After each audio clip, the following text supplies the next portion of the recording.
Hello बच्चों, हिंदी कक्षा में आपका स्वागत है। आज हम आपकी व्याकरण का अध्याय 8 पढ़ेंगे। सर्वनाम।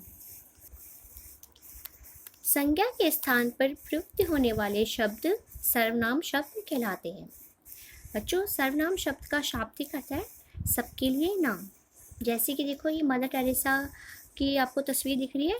अब देखिए, इनके बारे में थोड़ा पढ़ते हैं हम। मदर टेरेसा का जन्म 27 अगस्त 1910 को अल्बानिया में एक व्यवसायी परिवार में हुआ था। उनकी 3 बहनें थीं, जिसमें वह सबसे छोटी थी। उनकी बचपन का नाम एग्नेस था। पिता के देहावसान के पश्चात उनके जीवन में आर्थिक विपन्नता आ गई। उनकी माँ परोपकारी थी। ये भी अपनी माँ के पदचिन्हों पर चल पड़ी और किशोरावस्था में ही सामाजिक कार्यों के लिए बनी युवाओं की सोसाइटी में सक्रिय सदस्यता बन गई। देखिए बच्चों, उपयुक्त वाक्यों में मदर टेरेसा के एक संज्ञा शब्द है। जैसे कि आप सब जानते हैं, ये मदर टेरेसा को सब जानते हैं कि मदर टेरेसा एक परोपकारी थी और इन्होंने मतलब कि अपना जीवन पूरा दूसरों की सेवा में लगा दिया। तो इनके स्थान पे जो शब्द आए हैं वे, उनके, उनकी, ये अपनी आदि जो शब्द का प्रयोग हुआ है बच्चों, वे शब्द क्या कहलाए? सर्वनाम शब्द कहलाते हैं। जैसे कि मैं आपको मतलब कि जैसे इसकी परिभाषा है कि संज्ञा के स्थान पर प्रयुक्त होने वाले शब्दों को सर्वनाम कहते हैं। जैसे कि मैं, हम, तुम, कौन, ये सब जो शब्द होते हैं बच्चों, वो सर्वनाम में आते हैं। देखिए, मैं आपको एक और उदाहरण दिखाती हूँ। ये देखिए, देखो बेटा, एक हम थोड़ा वाक्य पढ़ते हैं। देखिए,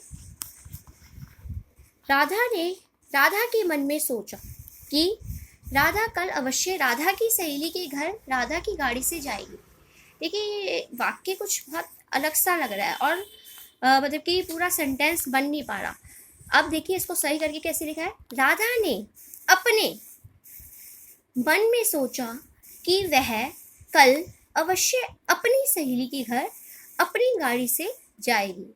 तो बच्चों देखिए, नाम के स्थान पे जो अपने, अपनी, वह और ये इस्तेमाल हुए, तो ये शब्द क्या कौन से हैं? ये शब्द सर्वनाम कहलाते हैं। जब हम अपने मतलब कि संज्ञा के शब्दों का प्रयोग संज्ञा के स्थान पर करते हैं, वह सर्वनाम कहलाते हैं। अब देखिए, संज्ञा के भेद देखेंगे, संज्ञा के सर्वनाम के भेद देखेंगे। सर्वनाम के 6 भेद होते हैं: पुरुषवाचक सर्वनाम, निजवाचक सर्वनाम, निश्चयवाचक सर्वनाम, अनिश्चयवाचक सर्वनाम, संबंधवाचक सर्वनाम और प्रश्नवाचक सर्वनाम। देखिए, अब हम एक एक भेद के बारे में पढ़ेंगे। पुरुषवाचक सर्वनाम का प्रयोग मुख्य रूप से वक्ता के लिए श्रोता के लिए तथा उस व्यक्ति के लिए जिसके बारे में बात कही जा रही है, 3 लोगों के लिए होता है। इसे हम पुरुषवाचक सर्वनाम कहते हैं। पुरुषनाम वाचक सर्वनाम के भेद 3 प्रकार के होते हैं। इसके भी बच्चों 3 भेद होते हैं, वो देखते हैं हम। देखिए, ये फ्लो चार्ट में देखिए, प्रथम या उत्तम पुरुषवाचक, मध्यम पुरुषवाचक, अन्य पुरुषवाचक। अब आप देखिए, जो पुरुषवाचक सर्वनाम है, इसके ये 3 उपभेद है। उत्तम पुरुषवाचक में कैसे हम पहचानेंगे ये उत्तम पुरुषवाचक है? जिन शब्दों का प्रयोग स्वयं के लिए किया जाता है वह उत्तम पुरुष कहलाते हैं। जैसे मैं, मेरा, हम, हमारा आदि। अर्थात उत्तम जो पुरुषवाचक है वो मैं के लिए लगता है, अपने के लिए लगता है। इसी प्रकार मध्यम पुरुष जिससे बात की जाती है उसे मध्यम पुरुष कहते हैं। जैसे तुम, तुम्हारा, तुझे, तेरा, तुम सब आदि। इसी प्रकार अन्य पुरुष में कौन से आएंगे? जिसके विषय में बात की जाती है। अगर मैं किसी दूसरे से किसी तीसरे के विषय में बात करती हूँ तो वो अन्य पुरुष है। जिसके विषय में बात की जाती है उसे अन्य पुरुष कहते हैं। जैसे कि वे, उन्हें, उसे, जिन, वह आदि। तो देखा बेटा, आपने पुरुषवाचक के भी 3 उपभेद होते हैं: उत्तम पुरुष, मध्यम और अन्य पुरुष। अब हम दूसरे भेद में आएंगे, निजवाचक सर्वनाम। बच्चों, निज का अर्थात अपना। निज का अर्थ होता है अपना। वाक्य में जिन सर्वनाम शब्दों का प्रयोग कर्ता के साथ अपने आप का बोध कराने के लिए किया जाता है वह निजवाचक सर्वनाम कहलाते हैं। जैसे कि अब हम उदाहरण देखते हैं। मैं अपना सारा काम खुद करती हूँ। देखिए, इसमें जो वर्ड आया खुद, तो वो क्या है? वो निजवाचक में आएगा। रमेश अपनी दवाई स्वयं लाता है। मैं अपने आप विद्यालय जाता हूँ। अपने आप, स्वयं, जहाँ पे ये शब्द आते हैं वो निजवाचक सर्वनाम कहलाते हैं। अब निश्चयवाचक में आते हैं बेटा, जिन शब्दों के माध्यम से किसी व्यक्ति, वस्तु या स्थान के विषय में निश्चित जानकारी प्राप्त होती है, चाहे वह दूर की ही हो, समीप की हो, निश्चयवाचक सर्वनाम कहलाते हैं। जैसे कि ये मेरी किताब है, यह मेरी किताब है, कि आपको कंफर्म है कि हाँ ये मेरी है। जैसे कि हम बोलेंगे जैसे मेरे पास ये पेंसिल है, तो मैं कह रही हूँ यह मेरी पेंसिल है, तो ये निश्चित है कि हाँ ये मेरी ही पेंसिल है। जहाँ पे चीज़ें कंफर्म होती है, निश्चित होती है, उसे हम निश्चयवाचक सर्वनाम कहते हैं। अनिश्चयवाचक सर्वनाम जिन शब्दों के माध्यम से किसी व्यक्ति, वस्तु या स्थान के विषय में निश्चित ज्ञान प्राप्त नहीं होता, अर्थात हमें उसका निश्चित नहीं पता होता, उसे हम अनिश्चयवाचक सर्वनाम कहते हैं।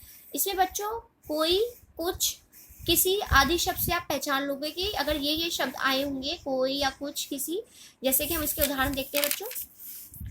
जैसे कि देखो वहाँ कोई वस्तु पड़ी है, अब उसने, किसी ने उसको कंफर्म नहीं है, बस उसने वो देखा और कहा कि देखना वहाँ कोई वस्तु पड़ी है, इस पैकेट के अंदर कुछ है, बाहर कोई खड़ा है, दाल में कुछ गिर गया है। देखा बच्चों आपने, कुछ, कोई जहाँ पर भी आएंगे वो कौन सा होगा? अनिश्चयवाचक सर्वनाम। अब हम आएंगे बच्चों संबंधवाचक सर्वनाम में। जिन शब्दों के द्वारा एक का दूसरे से संबंध स्थापित होता है उन्हें हम संबंधवाचक सर्वनाम कहते हैं। जैसे कि एक बात दूसरे से जुड़ी हुई होती है, जैसे जिसकी लाठी उसकी भैंस। ये देखिए लोकोक्ति है, जिसकी लाठी उसकी भैंस। मेहनत का फल मीठा होता है, जैसा बोओगे वैसा काटोगे। जिसने चोरी की वह पकड़ा जाएगा। देखिए एक वाक्य दूसरे पर डिपेंड है, उससे संबंधित है, तो जब भी संबंध होता है तो वो संबंधवाचक में आएगा। आखिरी है प्रश्नवाचक सर्वनाम। जिन शब्दों के द्वारा किसी प्रकार का प्रश्न पूछा जाए उन्हें हम प्रश्नवाचक सर्वनाम कहते हैं बच्चों। प्रश्नवाचक चिन्ह भी होता है पीछे, जैसे कि तुम किस कक्षा में पढ़ते हो, ये फुटबॉल कौन खेल रहा है, इस प्रकार से कुछ भी प्रश्न कर सकते हैं, आपका नाम क्या है। जहाँ पर भी इस प्रकार से प्रश्न किए जाएंगे वो प्रश्नवाचक सर्वनाम है। तो आपने बेटा देखा 6 भेद सर्वनाम के, और सर्वनाम जो भी शब्द संज्ञा के स्थान पर प्रयुक्त होते हैं वो सर्वनाम कहलाते हैं। तो सर्वनाम के भेद जाने। आशा करती हूँ आपको समझ में आया होगा। धन्यवाद।